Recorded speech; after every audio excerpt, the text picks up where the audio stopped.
Okay. Hello, everyone out there. You're welcome to another episode of Life and Relationship Realities with Tolu Alabi. I want to say you're welcome. If you're new, you're just joining in for the first time, I want to appreciate you. And if you've been a regular on this program, you know that today God is going to be speaking a word that is just right for you.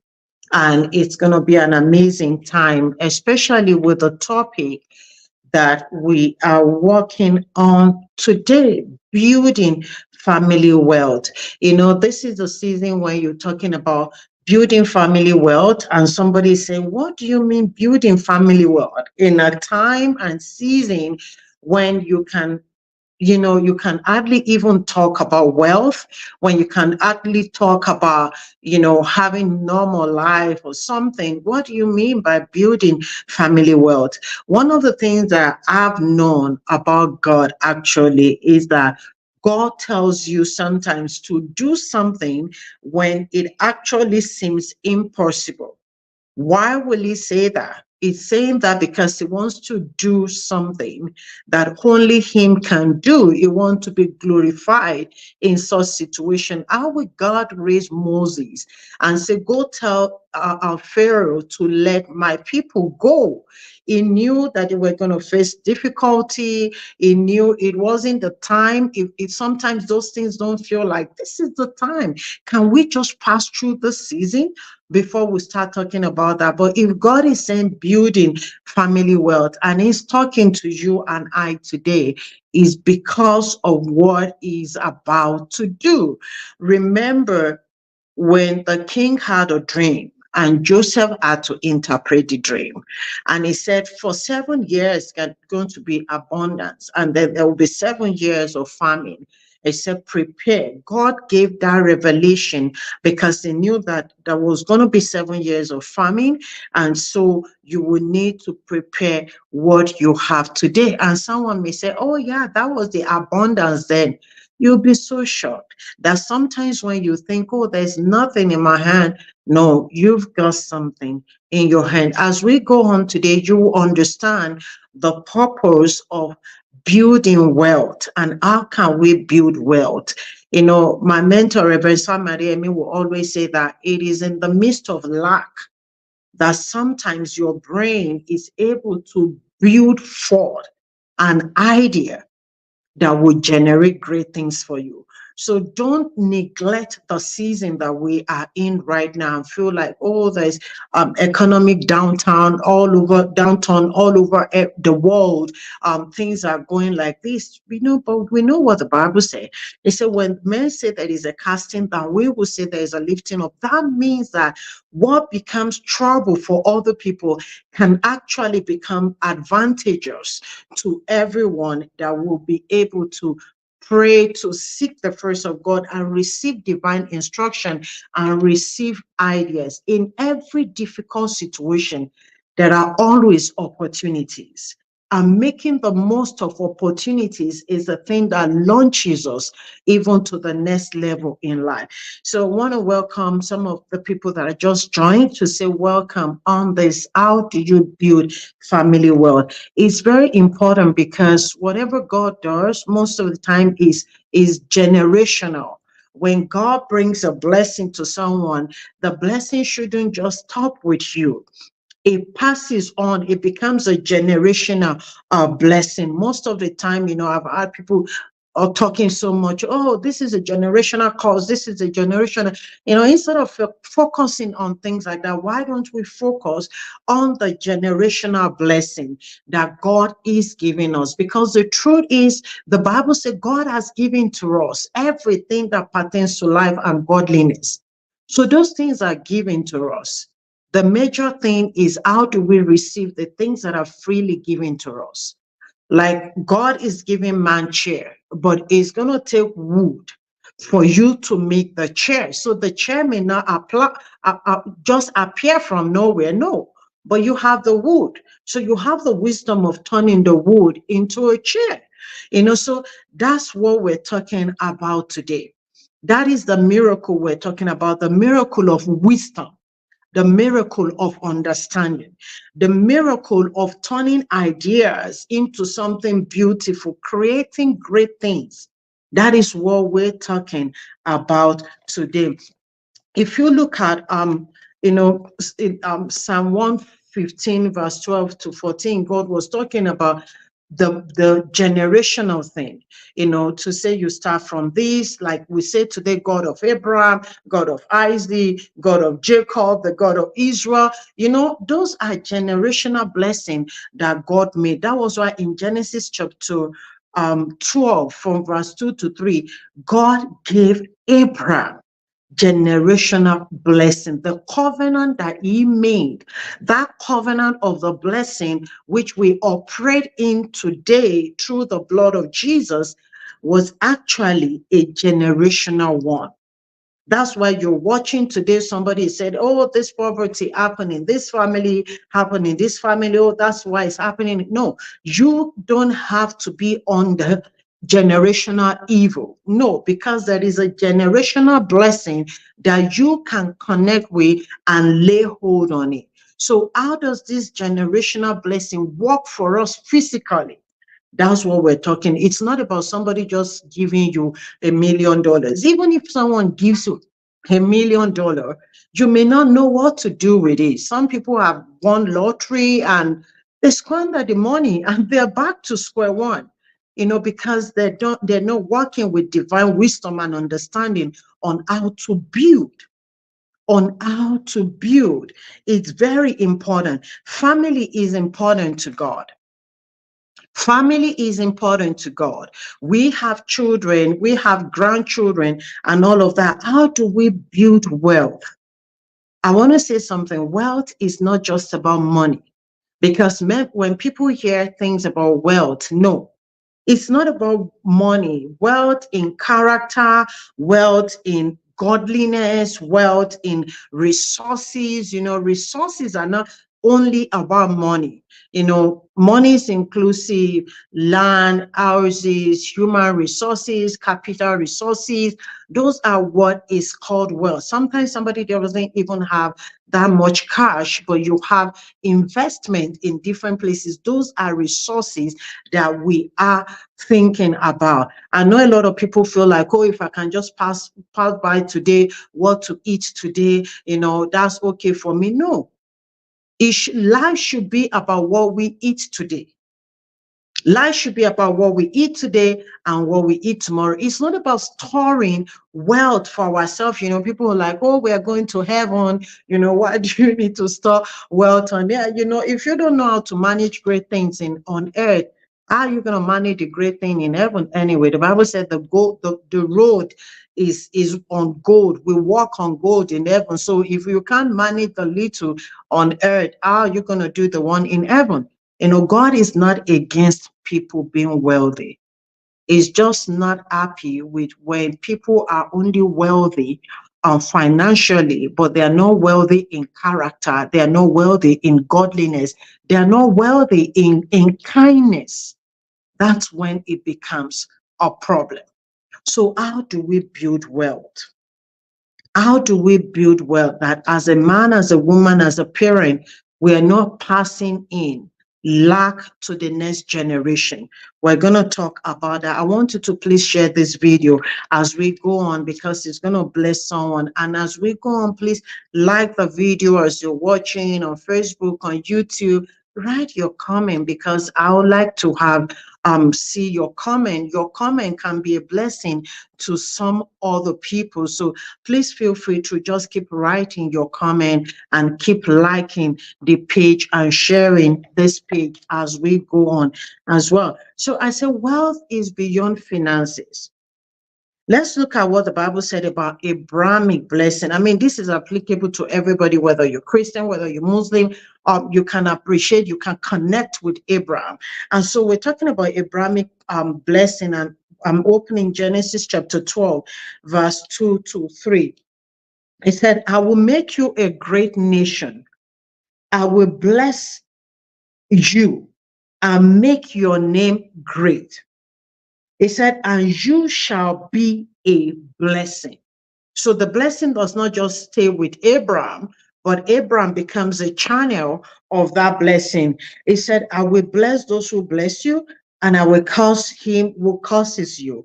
And in you, all the families of the earth shall be blessed. In you, all the families of the earth shall be blessed, starting from your own family. I want to say something quickly to somebody here. If you're that man, if you're that woman, you know how to do good to people outside, but people in your household don't feel that goodness. Please don't give excuse to yourself. It's good to think twice about it. You know, people will say, it's because my family don't appreciate. Please, let's stop all of that. Do what you're supposed to do to your family, especially your immediate family. It does not matter who is good. To be kind is to be kind. You're not kind because somebody else is kind to you. You're kind because that's who you are, whether it's being appreciated or not. You do your part and let God take over the thing, and let wisdom guide you in the kindness, so that you have boundaries to what that kindness actually means. So how do you build family wealth? Number one, to understand this family wealth, to understand that God wants us to have wealth. When you have wealth, you have influences.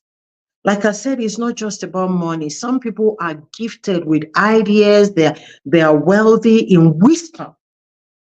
And people respect such people not because they can give financially, but because they have the wisdom to give, to bless others with it. So whatever it is that you have as well, you need to understand it, that you need to be a blessing. You need to have something that is not just for you, but that is for another person, for other people, that you can pass on to your children. We talk about wealth in character. As a person, can your children look at you and they're blessed? I've seen situation as a counselor, as a pastor, where somebody wants to marry and people are like, oh, I don't want him to marry this person's son or this person's daughter.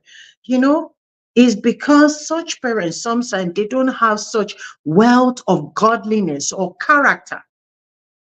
But I've also seen people like, oh, I want my child, my daughter, my son to marry into this family, because they can see the wealth, the pattern of godliness, the pattern of character. They can see that wealth, the wealth of wisdom, on knowledge and understanding.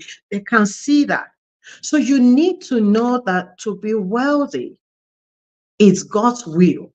The Bible said in John chapter verse 2, it said, above all, I pray that you prosper and be in good health, even as your soul prospering. Talking about prospering, talking about success. I know some people have issues with it. Somebody was telling me, all this prosperity gospel, I don't buy into it. I said, okay, so that means you buy into poverty gospel. You can pick it off them. And the person said no. And I said, no, I understand if you're talking about excesses, if you're talking about people lauding money talk more than godliness, more than character, more than holiness.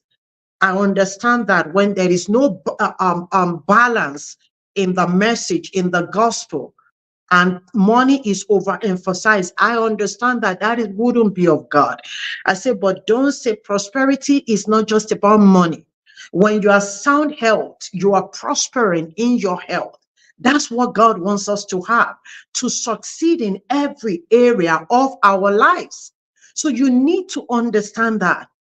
Reverend Sam will say, people will say, oh, we the masses, oh, we the poor people. And he told himself, even when he couldn't afford anything, he said, I'm not part of it. Our words matters. But it's not just the words that we speak, it's our mindset. A lot of people, it's going to be difficult for them to rise up, because if your mind is low, there's no how that you will be able to build something tangible in life. Why won't you be a blessing to other people? Even if you feel that it's not for yourself, be a channel of blessing to other people. Let people know your God through the blessing that you render to other people. So your mindset is very important in building wealth. To know that it does not matter like where you're coming from. If you're coming from poverty, poverty of the spirit, poverty of the soul, poverty financially, if you're coming from such background, you can tell yourself that your life is going to be better for it. I have a woman that I respect so much. She's like a mother to me, Miss Lynn Zolman. Her husband came from a family of divorce, history of divorce. His parents were divorced, basically. But when he met his wife, he said, this is going to be forever.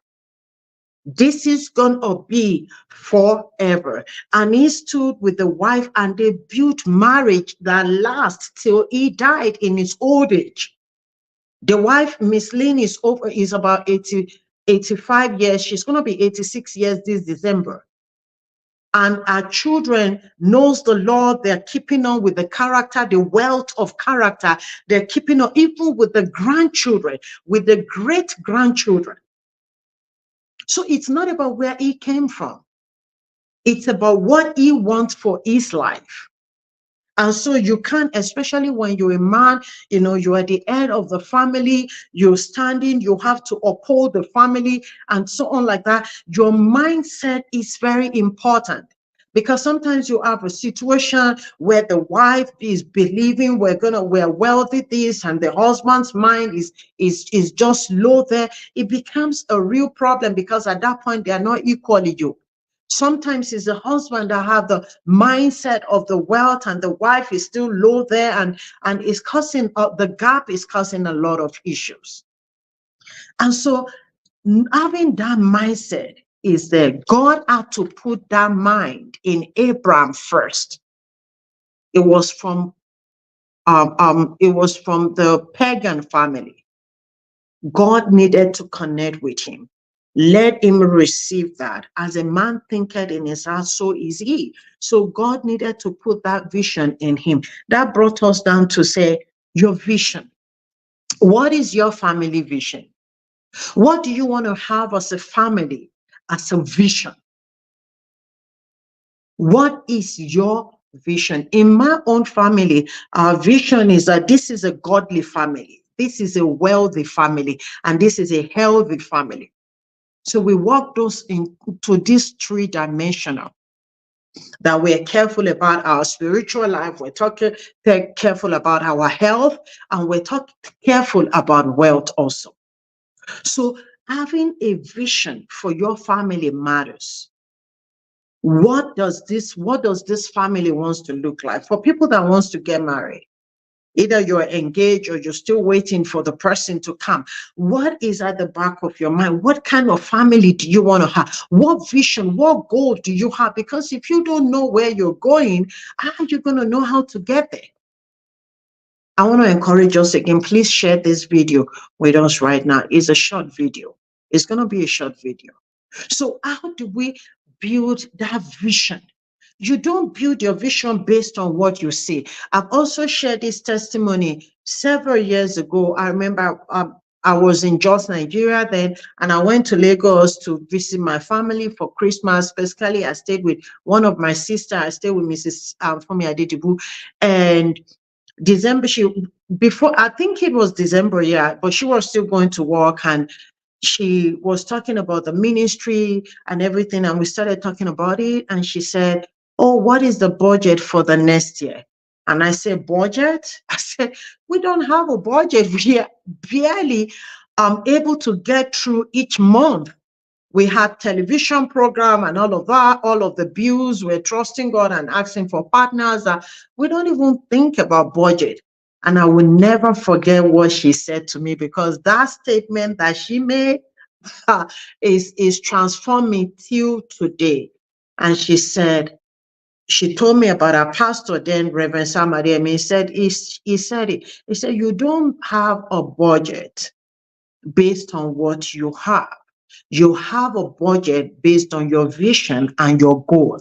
So what are the programs that God have told you to do in this coming year? You write them down, you write all the things out, what is going to cost and so on like that. And that is your budget. So if your budget is $500 million in a year, 2025, so how do you raise $500 million? You understand? And I started working on it. I remember I got back to Jos and I called someone that was part of the ministry that was into accounting and said, please come join with our accountant. Let's come together, the different department of the ministry, the media, the program and the missions, let's come together. Let's work on the program for the next year. And we work on it. And we said that, and the girl used our expertise to help us to draft a budget. I mean, the budget scared me a lot. Sometimes you don't know how much you're spending except you put things out. And something amazing. We got into the new year, and for the first time, somebody gave us a single check of $1 million. We have never in the years of the ministry received that before. I think by even few months, we had gotten more than what the budget we had for the budget. And we said, what? Our vision attracted things. What is your vision? This vision is not about daydreaming. Oh, everybody wants to ride Ferrari. I was just talking with my kids. We were playing around last week. And I was like, oh, yeah, we passed beside, not far from where I live right now, is a Lamborghini store, shop where you can go buy car. So when I'm driving past, I'm seeing all of the cars and Bentley, sorry. And I said, oh, that would be so nice in October this year, that is my birthday. Oh, it'll be so nice to just get into Lamborghini and drive around. And they were Bentley, why am I talking Lamborghini? Bentley. And my last son quickly started checking. He said, oh yeah, we can rent a car. You can rent a car for $1,000. And so, we were just talking about it. So it's not about, oh yes, I want to have all these frivolities. No, first, but real vision. Real vision. In my family, one of the things we said when we had our children, we said, even when we're in Nigeria, we said we want our children to be able to go to one of the best schools. That was part of building wealth for us, for our children. We don't need to give our children capital to say, go do business with it. No. The wealth we build for them is putting them in school that build confidence, that can help them to work hard and generate that income. So the vision. What is your family vision? What is your life vision? Where do you want to be in 5 years? Where do you want to be in 10 years? Where do you want to be at the end of this year? Next year, where do you want to be? So that's not about looking at the economy of your country. Oh, things are expensive now. Oh, things are this. Oh, things are... No, the Bible says looking unto Jesus. So you build your vision first. That's why for me, when I want to have a vision, I'm praying for God to give me his kind of vision. What his plan is, Jeremiah 29 verse 11, he said, for I know the plans that are up towards you, says the Lord, plan of good and not evil, plans to give you a hope and a future. If God has a plan for us, then we should be able to walk in a plan. Some people say, oh, whatever happens tomorrow. No. If you don't make things happen, life will happen to you. And may life not happen to you negatively. So you make plans and let the Spirit of God help you to control the narrative of your life as much as you can control by the help of God, than letting chances just happen in your life. So what's your family vision? Sit down, wife, husband and wife, sit down, children, sit down to create a family vision. That when people talk, mention your vision, what comes to them about your family? What do you want people to see? I mean, not what you want them to see outside or who you are not inside. No, it has to be from inside to outside. So you have a family vision. You have a vision for yourself. If you're not married or you're alone or you're a single parent, join with your children, have a family. vision. That family can just be you. Then teamwork for people that are married. Plan together. Plan your income. If we want $500 million dollars for us as a ministry now, how can we generate it? Okay, maybe one person have been staying to take care of the family, to take care of the children. Maybe the wife is been home. Okay, if the wife work, how would that come? Can she bring in some income and I bring in some income and we put it together? Or can we actually do a business to generate this income? But you have to plan together your income and your outcome. If there's anything like that, your expenses, your income and your expenses should be able to blend. If you plan together and somebody is not bringing money and another person is taking our money, behind, and nobody's seeing, it's going to be difficult to plan together. But if you want your partner to plan with you, you also have to keep your truth and integrity. I've seen couple that will say, oh, we're building our money together and everybody is putting the money in a saving and one person has actually been taken out of the saving. No, that's not okay. That is not okay. Integrity is key. And if you have such a person that is not truthful and so on, please don't quote me to say I'm saying planning, because I won't plan with somebody that is not trustworthy. So you need to be very careful about that. So if you have challenges, you may want to see a pastor or a counselor or somebody to advise you. I'm just talking on a general note with the assumption that both husband and wife are truthful and they want to progress together, because I've seen things happen. Even people that speak in tongues, people that pray, I've seen things happen. So please, we've had to cancel a lot of people. Please be very, very careful. Be wise in what you're doing. But when you work together, you're able to generate great things. Teamwork, either with organization, with ministry, with family, teamwork will produce more, because there is a limit to what each person can produce. If I can produce 1,000 and another person can produce 1,000, so for my family, we have 2,000. So working together, planning together matters a lot. If you're a wife that is earning more than your husband, I want to encourage you, please be humble about it. Be humble about it. It does not matter whether you are the one earning more or your husband that is earning more. Put the money together. And I want to say, for husband that your wife earn more, also you please be humble about it. The fact that your wife earn more does not mean that you want to control, you want to press the head down, no, don't do that. Respect one another and build. It doesn't matter whose income is higher. When you build together, both of you are able to benefit more from it. And then the teamwork is going to encourage you. So sit down together. How do we generate this 500 million in 2025? And both of you can bring ideas. You'll be so shocked when you involve your children that God can speak through them. And you can plan together. Okay, these are the things. When our children in Jos were going to go to an American school, and that was going to be expensive, we sat down and we said, you know what? We're not going to buy another car.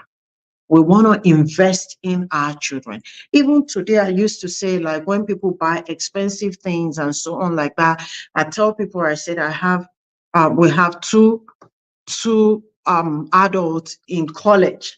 We can't afford to buy everything that people, that's our investment. That's our building them with wealth, making them go to a very good school that tomorrow they can stand by themselves. That's how we're building wealth in them. So you may want to do that also in your life, because if you don't even build your children well and you want to give them a lot of money, they may not even be able to manage the money. So you build them well, you're building them in character, that you can correct your children and say, no, this path you're going is not. This is the way. You can call them out, you can correct them, you can encourage them. You are building family wealth, because they will pass on the same virtue in the distance. People usually ask me and say, oh, it's so good. Like I said it 2 weeks ago, I think last week. And I was saying, the woman saw me, I said, oh, I like the way you're making your children to serve God. And I said, oh, that's my wealth. We're building the wealth in our children to say, serve God.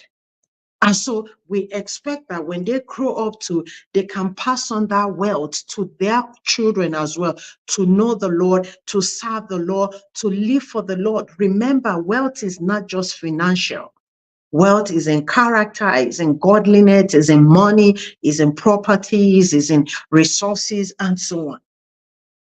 Then you stay in prayer and focus to think through.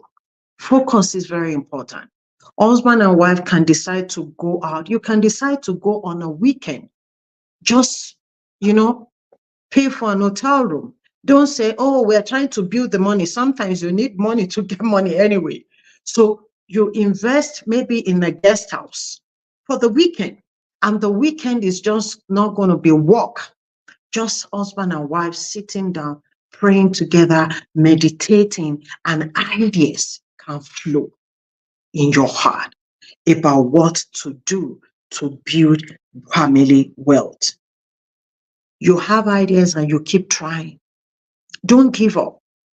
Sometimes some people try things like 10 times, like 15 times, before it works. And when you keep focused and you put in your energy, you put in your commitment, if that's not what you're meant to do, after each failure, try to review it. Maybe the way you're going about that thing is wrong. Be humble about it. Find somebody that can mentor you in that area. I have a lot of people that God brought to me, sons and daughters that are mentor. But sometimes when it has to do with some aspect, I lead them to say, okay, oh, this area, there's nothing. Okay, I'm going to tell you for this person to mentor you on that issue. Oh, maybe wealth nobody has it all. So you need people that you're accountable to. As a family, your family should have mentors that can guide you through, that can be there for you. And then strong, like I said, strong education for your children is good wealth, strong character. And that's why daddy and mommy, please stop all the quarrel in the home, stop beating and everything, because you're not building great future for your children. When they see you batter their mother all the time, or they see you insult their father all the time, some women, they can't just control their mouth. They use all kind of words, against their husband, insulting and everything, and it too is insulting. Those are not building well. Having a peaceful home is building wealth. Peace also is a great wealth. Ask people that don't have it. Joy is a great wealth. So you are building that in your children. Your children can see your finances, can see how you do things and how you don't do things, and you are not, you're building that as a family. The best we can do in this generation is to live right. Generations that are coming behind, sometimes I get so scared. I don't know because the way the world is turning, you're thinking what's going to be happening in 5 years' time. So build wealth in your family. Invest. Don't use the 10 hands to eat.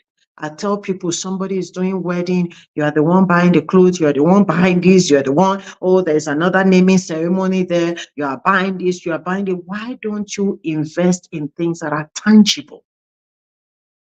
Sometimes you may cut your 3 square meal into 2 to be able to build a future.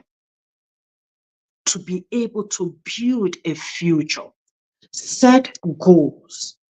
Sometimes the goal is big, but you cut it into you cut into different stages so that you can achieve. And after each one little achievement, you celebrate it, you get your energy again, achieve the next thing.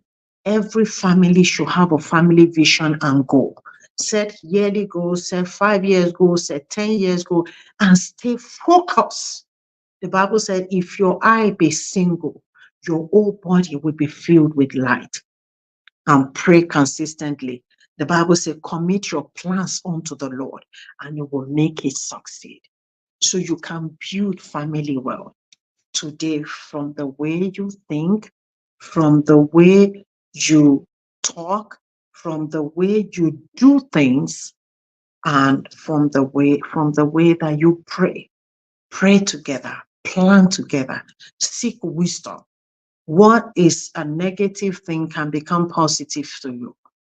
The Zoom company did not, the CEO did not become millionaire until COVID happened. The COVID that took so many lives, the COVID that afflicted people wrongly became an opportunity for another person. So in times of try and challenge in your life, in your ministry, in your company, sometimes can be an opportunity that will move you to the next level if you sit down to meditate and let the Lord speak to you. I pray that the Lord bless you. I pray that the Lord keep you. I pray that the Lord make his face shine upon you in the name of Jesus. The beginning of this August, we're going to be having a wonderful time. We're going to be praying, to recover all. Because the month of August for us is a month that we're recovering everything that God has given to us. And we're going to be talking a lot of how to recover, because so many people are staying praying, but God has put the blessing all around. And the wisdom, they don't have that, they're not having the wisdom to turn things around. God can answer your prayers in different ways, but we're going to be talking a lot about it next week for families, for individuals, in our relationship and in our life. I want to say to you that the peace of God abide with you, the joy of the Lord abide with you, the spirit of divine revelation come upon you. You will know what to do at every given time. And for every family, for every home, I prophesy the peace of God in the name of Jesus. Go and succeed. Go and excel till we come next week with another interesting episode on life and relationship realities. God bless you. Please share this video with other people. Bye for now. Bye-bye.